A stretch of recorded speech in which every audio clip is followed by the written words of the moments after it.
You're listening to the Spring Break Money Coach School, a special series from the Wander Wealthy podcast. My name is Tess. Thanks so much for hanging out with me today. I am so excited to welcome you to the Spring Break Money Coach School. This is a series of 13 episodes, which have been the most listened to and highly valued episodes from the Wander Wealthy podcast over the last 2 years. I have taken the time to make sure to put these episodes in a specific order for anyone who is either looking to refresh yourself on what's important about building a life-changing money coaching program, selling, marketing, and getting your money coaching business off of the ground and booked out, or for those who are brand new to the show and looking for some guidance. These are the episodes to listen to, and I would highly recommend, if you are not at the very first Spring Break Money Coach School episode in the series, scroll back on your podcast player and go start with the one that is sharing my story. That is the first one to tune into so you can see how it all goes down, what I'm all about, and what I bring as a money coach to this space. Now, while you're listening, just a little announcement. I am going on maternity leave in the fall of 2022, which means the Wealthy Coach Blueprint is not open for enrollment. So even if you hear me announce that in one of these episodes, I just want to let you know that we are not open for enrollment, but what you can do is get on the wait list for 2023 enrollment periods. In the meantime, I would definitely suggest for you to check out the pricing formula, which you can find at wanderwealthy.com/pricing. If you're struggling with pricing your services and not really sure what a package would look like and how you would price a coaching package, that is the guidebook, calculator, and little mini trainings that you need to get that all sorted out. Another way that we can quote unquote work together with a wink is by you getting access to the Client Attraction Content Matrix. This is a quick mini course that's going to teach you my secret sauce to creating content that converts. Whether you want to create TikToks or Instagram Reels, stories, posts, videos, even for YouTube or podcast episodes, even blog posts, this matrix is going to change your business. Because when it comes to creating content, you need to make sure that you're creating content that speaks to your audience and then gets them to turn into paying clients. So you can get access to that by heading to wanderwealthy.com/content. And if you want a very special deal, get your hands on the pricing formula first, and you might just get a very special discount to the matrix, as well as a special treat in between that teaches you all about my simple sales strategy. So wanderwealthy.com/pricing to get your hands on the formula, and wanderwealthy.com/content if you're just interested in the content matrix. And those are some ways that we can continue to work together over the next handful of months. Thanks again for tuning in to the Spring Break Money Coach School. Now, without further ado, let's get into this week's episode for this amazing series. Good morning, good afternoon, good evening. Hello. Welcome back, my friends, to another episode of the Wander Wealthy podcast.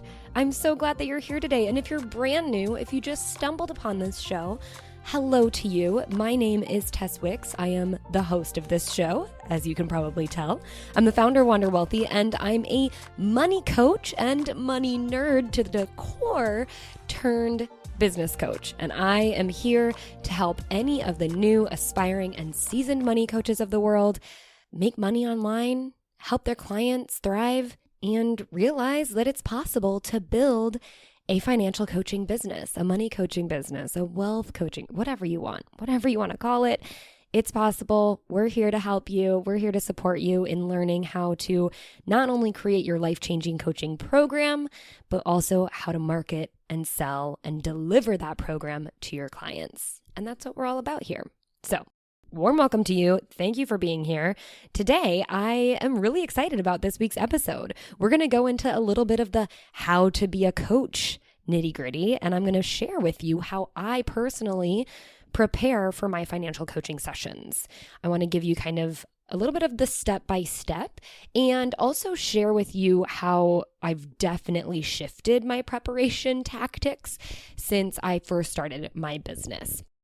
But before we dive in, of course, I am here to introduce you to this week's podcast sponsor, which is no less the Wealthy Coach Blueprint. That is my 12-week business coaching program for new aspiring and current money coaches who are looking to make their own and create their own life-changing coaching program, learn how to build their platform and their business online using social media marketing, and how to sell, how to price themselves, and how to deliver that life-changing coaching program. So everything you kind of get in the podcast, but jam-packed in a really intensive but loving and caring and supportive 3 months where we work one-on-one with each other. And we are gearing up for one-on-one slots opening up in just a couple of weeks. Starting the first full week of September, some spots are going to be open, only 7. And I'm excited because it's going to be one-to-one, you and me. We are going to make your business happen or restructure your business and refine your niche if that's what you need. Wherever you're at in your money coaching business, I will meet you there, and then we will make a game plan for how we're going to carry it forward using the blueprint as our guide. So if you're curious about the blueprint, head to wanderwealthy.com/apply. You can check out all the details of the blueprint, and then you can put your name on the wait list. So scroll all the way to the bottom. If you don't even need to read anything, which, I do buy sometimes in that way. Like I just catch someone's vibe and I'm like, I want what they're dishing out. Let me just jump on the wait list so that they can let me know when we can work together. So if that's your vibe, scroll all the way to the bottom, hit the button at the bottom, put your name and email address, and get signed up for the wait list because it is first come, first serve. And I want to know who is ready, who is raising their hands. If you want to take it an extra step, go ahead and reach out to me on Instagram. My handle is at Tess_Wicks. That's TESS_WICKS.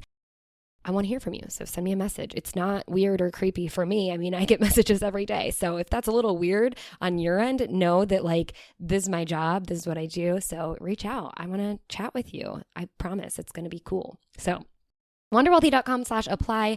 Spots are going to be opening up real soon, and you are going to want to know when you can snatch a strategy session with me, and we can make sure that the blueprint is the best next step for you and your business. All right, that's that. Let's jump over to today's podcast topic because I just have so much to share with you in terms of how I prepare. Let's start here.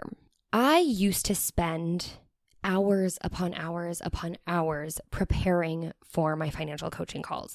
And I think a big reason that happened, and I guess the reason I think that that's not a good tactic, I do think preparation is super important, which is why I'm making this podcast episode.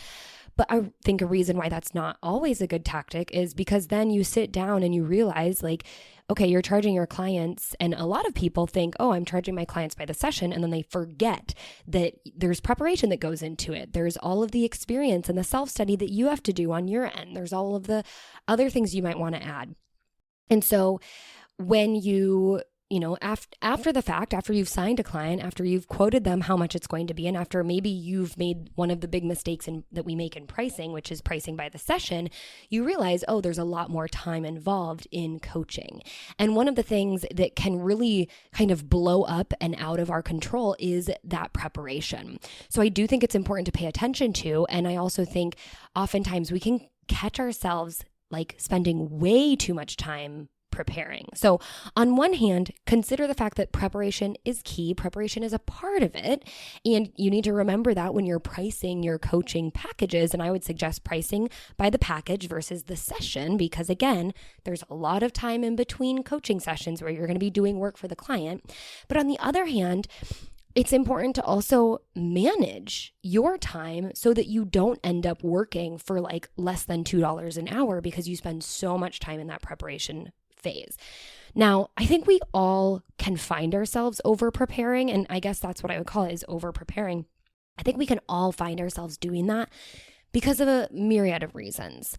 I think one reason is, of course, I don't want to call it imposter syndrome because it's kind of like you've already signed the client, but now it's this feeling of I have to know everything and over deliver, and I have to be ready for any possible question that can come up. So let me go ahead and basically get a master's degree in finance in like all these specific financial areas without knowing if those questions are really going to come up, right?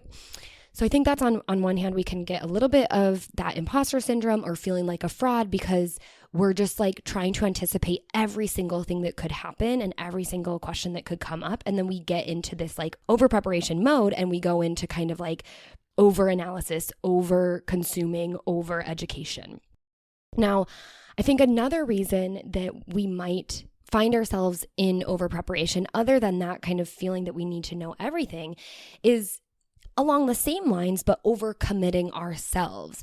So oftentimes, and this would happen more so between sessions, not like before your first session, but between sessions, you might agree to do something that is beyond the scope of your either capabilities or even just like the scope of your client agreement and what a coach is really set there to do, or what you specifically want to help your clients with. Now, there's a gray line here, and I think that's the trick with any kind of professional service provider, but especially for coaches, because we feel this, a little bit of that imposter syndrome, a little bit of feeling like a fraud. It's very normal to be like, well, I don't know everything about estate planning or about insurance or about investing. And here's the deal. You don't have to, right? A coach doesn't have to give advice on these things and probably shouldn't. We should reserve that for those people who are, following the regulations and they're doing the designations and the certifications. And like, that's something that you do not have to touch as a coach. But the second you agree to do something that either A, you're not qualified to touch on, which you really, I would not recommend. Be very careful about that. But also B, just something that's out of the scope of what you deliver as a coach, the package that you provide to your clients, or out of the scope of what you're interested in. That's when you get to yourself in a position where then you have to go into over preparation mode because, oh no, I agreed to do something that is outside of my zone of genius, that is outside of my capabilities, that is outside my understanding. Now, again, this is a gray area because of course you want to provide the client with, the answers to some of their questions. Of course, you want to provide them with solutions. Of course, you want to provide them with value as the coach. But you also have to be aware of what is just fully outside of what the initial agreement was. And I think that sometimes we get this belief and this feeling that if I don't do this for my client, they're going to be displeased, they're going to be disappointed, they're going to feel like I'm gypping them out of their money because I'm not answering every question that they've asked. But I think what actually can happen is when you just make sure to reiterate those boundaries, and that's what you set forth in your client agreement. That's what you set forth when you deliver them, the sales page of your program and let them know what's all included. That also draws a line for what's not included, right? That sets these expectations. It sets the boundaries. So once you remind them of that and just let them know, like, this is outside of the scope of what I can offer, I can, refer you to someone who could answer that question, or I can send you some resources that might be helpful, but only agreeing to do something that, on your end is going to take you, no more than 30 minutes, right? Or even 15 minutes, I would say.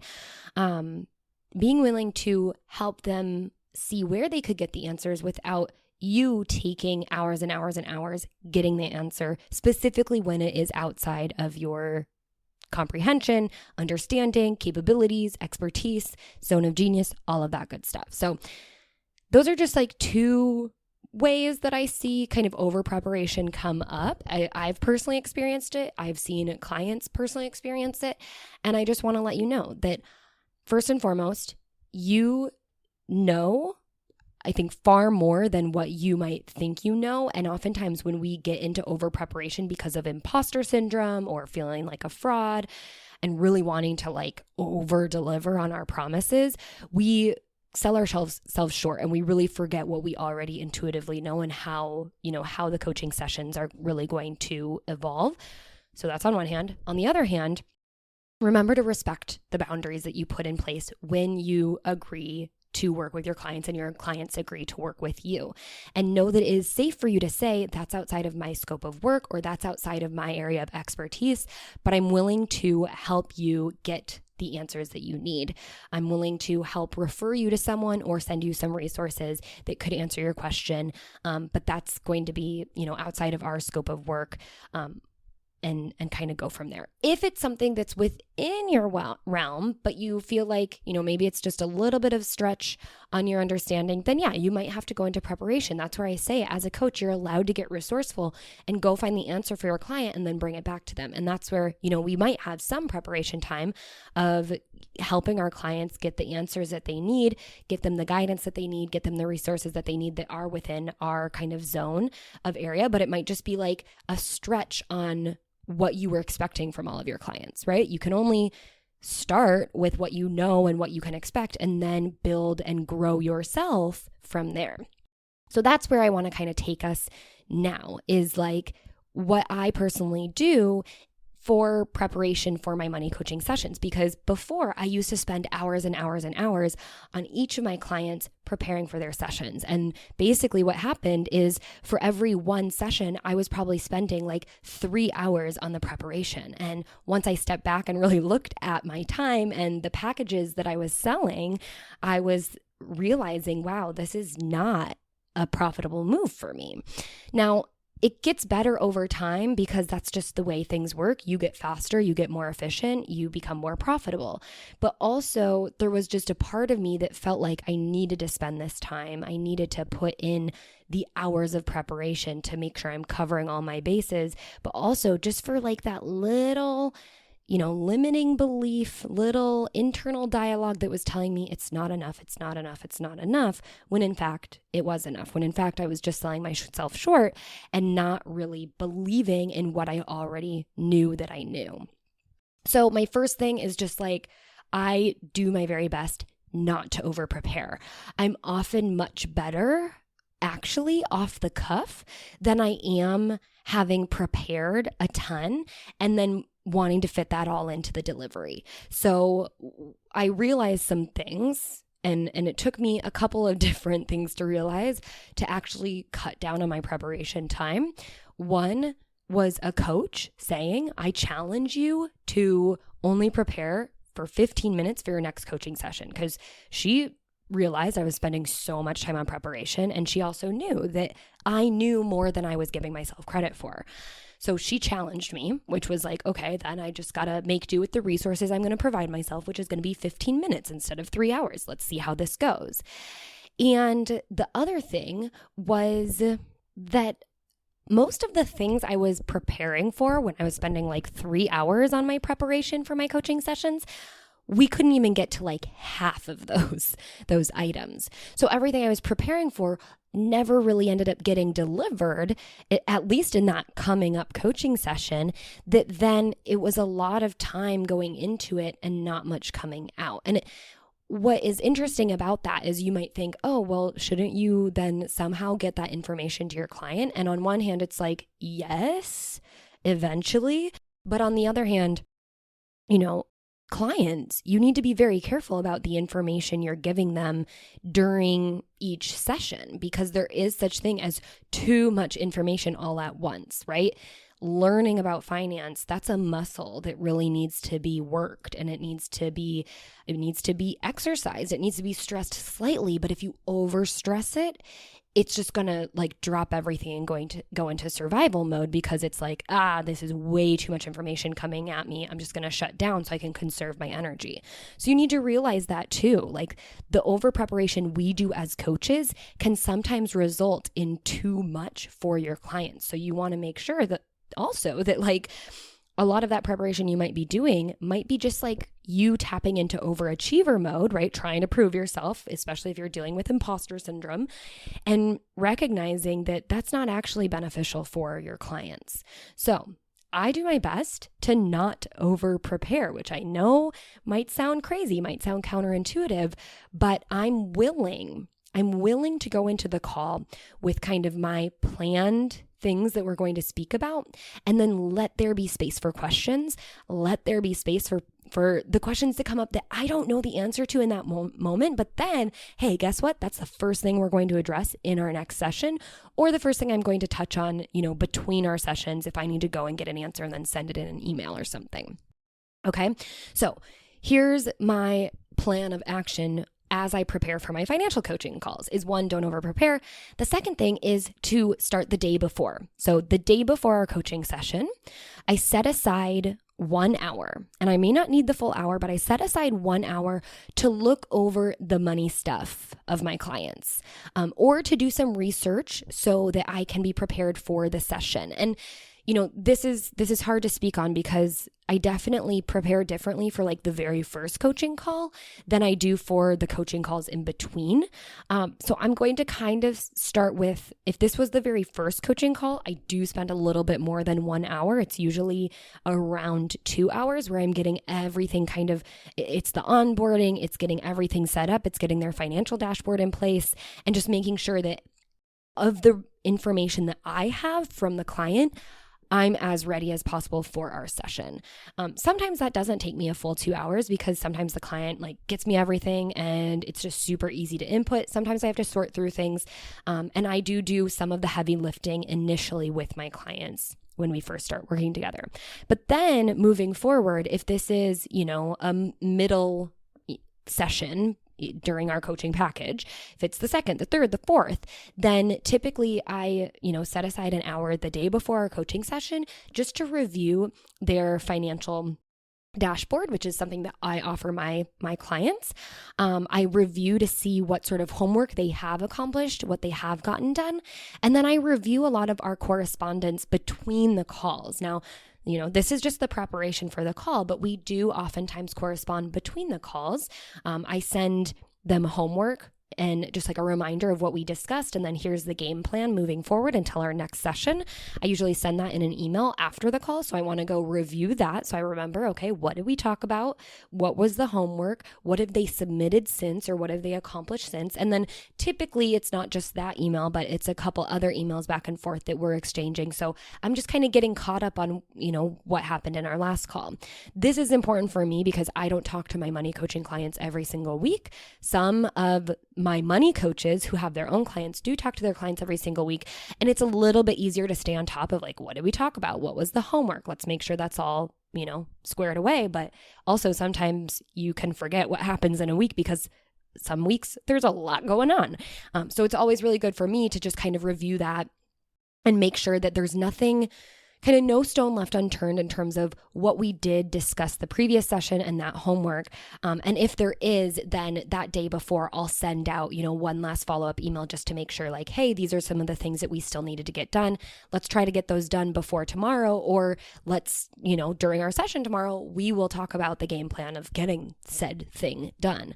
So that's a big thing that I like to do the day before. And it's especially important when it comes to money coaching because there's just a lot of moving pieces when you're a money coach. There's a lot of moving parts. Did they get the budget in order? Are their accounts set up? Did they submit these materials for me to review? And so you just want to make sure that everything is in order. And if you have something like a financial dashboard, which again is what I provide to my clients, it's their net worth, their budget, their debt calculator, their retirement calculator, it's kind of a home base for everything, then I need to check and make sure all of those numbers are updated and we have a good starting point for our lesson or session moving forward the next day. So hour before, or 1 hour the day before, a lot of times I would say 75% of the time, I'm not spending that full hour on preparation, but I want to make sure I block it out in case there's something that just fell through the cracks. I think that's just my best practice for having that. But like I said, the email correspondence that we do between our sessions usually is, what I'm reviewing, and that could take minutes. That could take, 15 minutes or less. So it's really just having that space in case there is something that I need to provide there. The next thing is 10 to 15 minutes before the session, on the day of the session, on the hour of the session, 10 to 15 minutes before, I always try to have all of my sessions be at least 30 minutes apart. What am I trying to say? There's a 30-minute gap of time, a buffer, if you will, between sessions. So that way, if one goes a little bit long, I at least try to like cut it off if it's going over time, cut it off before we go any more than 15 minutes over. That would be definitely aggressive, but it does happen. I am still an over-deliverer, so I still do it sometimes with the client's permission, of course. But then I still have that 15 minutes to kind of get myself set up for the next session for the client, that we're kind of thinking about right now is I want to make sure I have 10 to 15 minutes to prepare myself. So in this scenario, right, I'm not necessarily looking back at like past correspondence and getting myself up to speed with what we were talking about and where we need to go for this session. But what I'm doing now is I'm updating on, typically my clients will submit accountability and let me know what they've accomplished, what they're committed to accomplishing for the next week, and maybe some things that are getting in the way or some questions that they're asking. So I just want to review that so I am very prepared for what we're specifically talking about during this session. And then again, if I need to, I'll go back and review the notes from our previous sessions or review the questions that were asked between the sessions just to make sure it's all aligned and we, have a game plan of what we're going to talk about.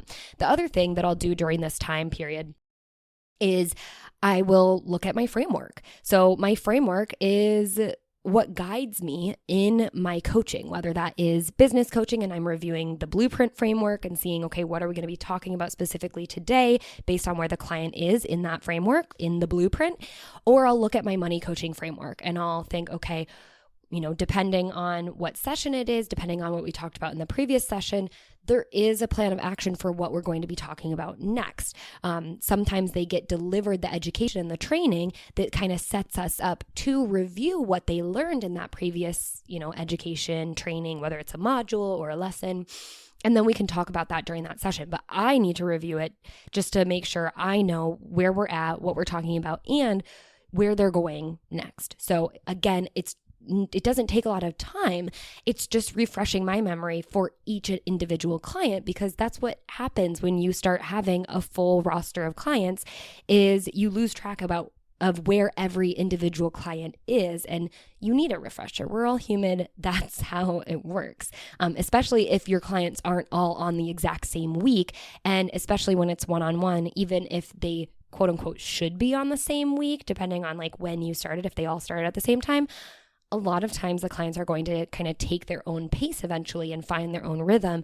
And typically as a coach, we try to make sure that they're on track to finishing, right? What they started, what they want to accomplish, but still meeting them where they're at and taking it at their pace as well. So again, the 10 to 15 minutes before the session is really just to kind of get your bearings and gather the accountability if that's something that you do with your clients, refresh your memory, that moment before the call, where you were at, what you discussed last time, all the homework that they got done, any correspondence that happened between, and then orient to where you're at in your coaching framework, especially if you have a step-by-step process that you follow, kind of orient, okay, this is where the client's at, this is where they should be, once our session is finished, this is where I need to guide them next. All right, now, this is optional for you entirely, and then also when you do it. But what I like to do is create a calm, quiet, and organized space so that I can show up at my best for the client. So this is something that could be like a pre-session ritual so that you can make sure that you're most centered, you're most open, you're ready to hold that space. You're not kind of bringing your crap into it. You're keeping that aside and you're showing up for your client and you're ready to listen to them, ask them questions, and really serve them to the best of your abilities. And you can do this before the session. I mean, this could take 5 minutes or less. So if you have like 10 to 15 minutes for a review and you also have 5 minutes for your pre-session ritual, then that would be like a 20-minute time block. Again, that 30-minute buffer between sessions is a really good thing to have. So maybe you have a 5-minute pre-session ritual. Something that I do is I actually do this kind of creating a quiet space, breathing, grounding, and centering exercise with my clients in the first 2 to 3 minutes of the call. So we typically jump on, hey, how's it going? What's new? Oh my gosh, fill me in. Awesome. Okay, let's take a second before we really dive into the numbers, and let's just take a moment to breathe and ground ourselves. And that is super, super key, because it just helps the client feel like they're in a safe space and feel like they are, present. They're able to set aside the other things that are happening in their life, and they're ready to kind of focus and, have an open and honest conversation with you, right? Talking about money, that's a personal thing. It's very intimate. And so you want to feel safe, and you want to know that you are present, you, the coach, and your client is present, and you can have that open and free and, no judgment conversation. So a pre-session ritual or a in the moment, for you, that might feel a little bit weird to suggest with your clients, especially if you're very analytical. And that used to be weird for me too, because I've always been a very rigid, let's talk about the numbers kind of person. But I really love kind of shattering these expectations that we're just going to talk numbers and be like, hey, let's take a moment to breathe and center ourselves and ground ourselves. And yeah, it's a little woo, but I think it's also just such a good exercise. So I love doing it with my clients, but you absolutely don't have to, because if you show up from a grounded and centered and open and calm space, your clients are also going to feel that. So you can allow that to be present for them as well. All right. The last thing I have to share with this, and we kind of sped through this, but I feel like we're at a good time spot in terms of the podcast length. I just am a talker. I just keep it going. But the last thing I want to share is that you can't plan what's going to come in a session. You can't plan what questions are going to be risen. You can't plan, what your client might have done that they didn't discuss with you, or not that they need to discuss decisions with you, but that they didn't mention to you before. And so now it's okay, let's put this fire out, or let's make a new game plan. A lot of times you do have to be willing to change gears and change what's going to get covered in that session in the moment. And so you can't really plan what's going to come up in the session. So the idea of over preparing or over giving is something that you can take the pressure off a little bit, right? You don't need lots of action steps in order to give true value in a coaching session. You don't need to, plan a whole lesson plan for the, if it's going to be an hour that you're spending together, or 30 minutes, or however long your coaching sessions are. You don't need to fill that whole time on your end, right? Your client is going to come with questions. They're going to come with updates. They're going to come with, you name it. And your job is to listen. Your job is to not overwhelm your clients. Your job is probably to kind of ease the tension and help them see that, okay, it's going to be okay. Let's make a game plan. And your job might be to pivot in the moment all the plans that you had for that session, to pivot into, okay, we're going to take this session in a different direction. And that's okay, right? That might give you a little bit of anxiousness right now. You might feel those nervousness, cropping up, especially if you've never done a money coaching session. You might be like, what? How am I supposed to deal with spontaneity? Right? But remember, that's how life goes. And if you've done it for yourself, you can absolutely guide and hold that space and work with your client to manage that situation with them, right? And your responsibility as the coach is not to do it for them. It's not to solve their problems. That's their responsibility. Your responsibility is to show them that they have a teammate. They have a third party to knock ideas around with. They have someone to offer guidance and suggestions, but never hard advice, never getting in there and moving the money for them, never, doing it all and saying, okay, well, this came up, but I had my own plan, so we're going to follow my plan, right? Your job as the coach is to move with your clients, and it's a done with process, not a done for them process. So as much as you might, get a little bit anxious, right? I have it for some reason in my throat. I get anxious in my throat. If you might feel a little bit of anxiousness about what you're going to talk about, what you're going to cover in that session, especially if you now know that life is unpredictable, as are finances. They need to be flexible. And that's also why it's never like okay, we're going to fix your finances and then it's done forever, right? It's a lot of times why people need to continue to have financial coaches, because so much changes in life all the time and unexpected events happen all the time. And it's so helpful to have someone there to navigate that with. So again, you've most likely done that for yourself. And now it's an opportunity for you to bring that sort of guidance and that sort of calmness and that sort of, hey, I've been here and I can help you navigate it too. Or even if you've not been there, hey, I've not been there, but this isn't happening for me, but it's happening for us, and I'm going to help you navigate this. And if that means I have to go get resourceful and come back to you with a game plan in an hour or in a day or in a week or until our next session, that's what's going to happen. And that's what I can commit to. Again, only if it's within your scope and there's not someone better who, should be doing this, right? If it's something that's insurance, estate planning, investing, and it's advice related, then we can keep it for those. Oh, and taxes, like anything that we are aware, there are people who handle those questions and give direct advice for, we can pass that off. But if it's educational around those topics, then absolutely. If it's helping them understand those topics, if it's helping them understand their options, then absolutely, you can guide them through those things. But again, if that's something you don't want to touch, or if that's something you don't feel capable of touching, then that is up to you, especially if it's outside of the bounds of what your coaching agreement is about in the first place. All right. So don't over-prepare. I know that's easier said than done, but challenge yourself.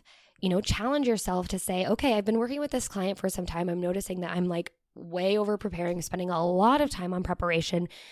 What if I challenge myself to just 30 minutes, right? Start with 30 and then work your way down to those 15-minute pre-session preparation sessions. And again, you can set aside that hour the day before so that if there's numbers that you need to crunch or new trainings you need to create, or, just a lot has happened since the session, so you need a big old review, then that's there for you. But you also have that kind of 10 to 15 minute pre-session quick prep time. And if you just want to limit your preparation time to those time frames, that's also okay. That's what other coaches are doing too. And it gets better with time. I can definitely say that. You're going to feel more and more prepared for every session, the more sessions that you do. But I also, it's Parkinson's law. We use the resources that we provide ourselves. So if you have 3 hours to prepare for a session, and you're most likely going to use it, right? You're going to just keep going and going and going until you feel like it's quote unquote enough, which we know is a word that we can never attain, right? We can never attain enoughness because no one knows what that means. So don't over prepare. Less is more for your clients. Less is more for your preparation. Just do it smartly. That's probably not a word, but we're going to make it a word for the sake of this podcast episode, and keep it efficient and effective. Okay? You got this. I'm super excited for your new challenge of quick, effective, and efficient preparation, and see how that changes what happens in your sessions. See how that changes the way that you show up, and see how much space it creates for your clients to actually ask questions, to actually work through some problems or some questions that they have, some scenarios they might be struggling with, and giving them that space instead of just kind of like over delivering and over action planning and overwhelming. Okay? So that's your challenge. That's how I prepare for my money coaching sessions nowadays and all my other coaching sessions. I focus on less is more, and it's amazing. So that's the podcast episode for today. I would be making a grave mistake if I didn't let you know that you can also download my step-by-step guide to successful money coaching sessions. So now that you know how to prepare, what about actually doing the session? What about actually like knowing what you're going to talk about, where you're going to take the client in that conversation? What about creating that space? Wouldn't you like to know how we do that? Well, you can grab my step-by-step guide for free by heading to wanderwealthy.com/guide. as easy as that. And you're going to get my kind of outline, my step-by-step outline of how I conduct not only my very first coaching session with a client, but also those middle point sessions. I don't ever know what to call them.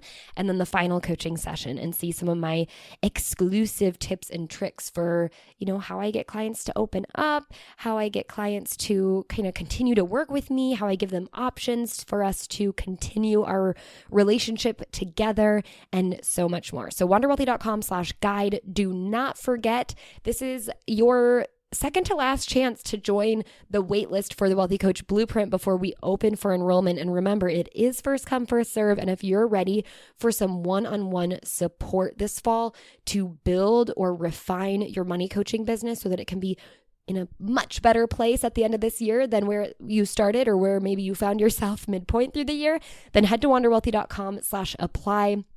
The waitlist is waiting for you right there.